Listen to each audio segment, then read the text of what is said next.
Good evening, everyone. Bobby and Judy Bolton here. We are marriage small group coaches at Hamilton Mill, and also we have a marriage small group ourselves. We have been married for 40 years, and we have been at Victory for over 20 years. We want to share a communication technique that we learned early on in our marriage because we recognize that communication is the number one issue that couples struggle with, the other two being sex and money. If your communication is not good, though, your sex and your money is not going to be good. So we had to figure it out since we both came from dysfunctional, broken families.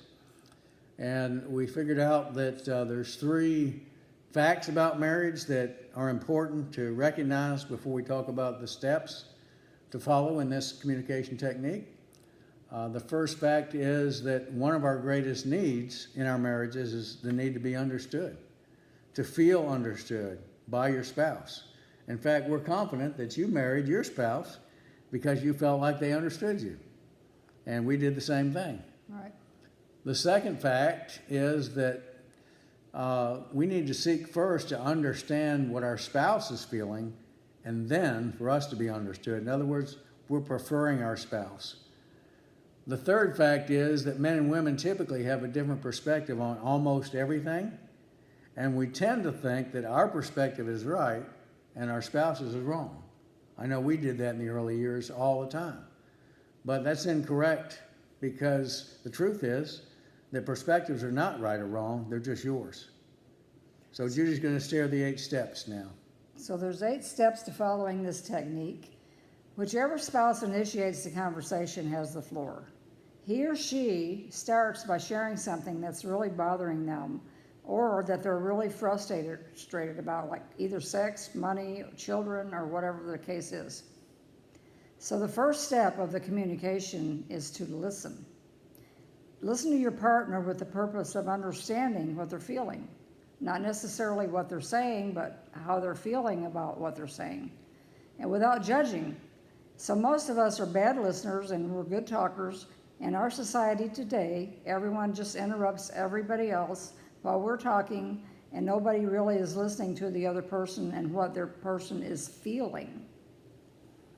Step 2 is when you understand what your spouse is feeling, verbally tell him or her so. So this negates the possibility of making an assumption that you understand until you actually do, and then you have to tell your spouse. They can't figure it out unless you tell them.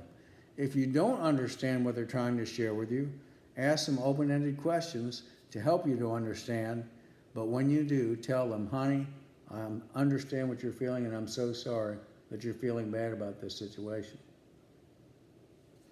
Accept your spouse's perception as a reality in their life.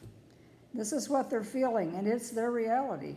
And don't try to tell them they shouldn't feel this way or that they're doing wrong or they're anything negative. You might respond by saying something like this: I am so sorry that you're feeling that way. The fourth step now is to accept your spouse's perception as your reality. Since we are one flesh, your spouse's feelings matter to you, and their perception becomes your perception. So, case in point, if your spouse tells you that there's an issue in your sex life, in your marriage, instead of blowing it off and explaining it away, you have to accept the fact now we have an issue in our sex life, and so we need to figure out what needs to change.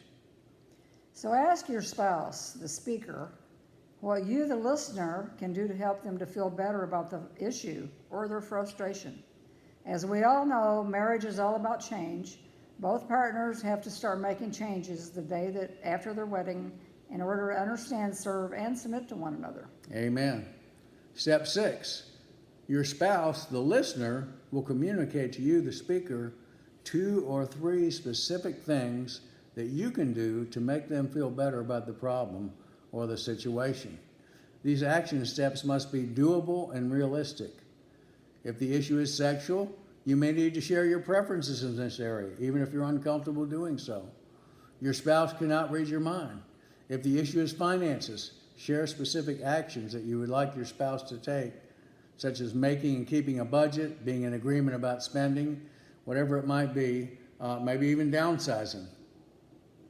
Well, after counting the cost, tell your spouse, the speaker, that you, the listener, will make the changes that he or she is suggesting with God's help. If you don't think you can make the suggested changes, suggest some alternatives until your spouse agrees that they can make them. Sacrifice will be required, and lots of grace for the partner who is making the changes.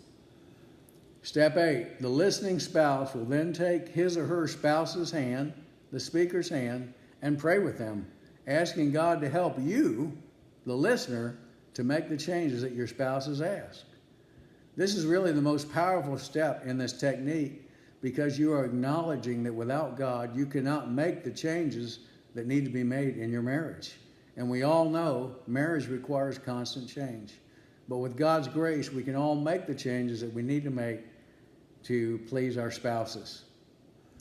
So we have a one-page document that we can make available to you if you're interested in putting this into practice and maybe sharing with the couples in your small group. Thank you for letting us share this with you. We hope it will be a helpful tool for you and your couples. Bye-bye.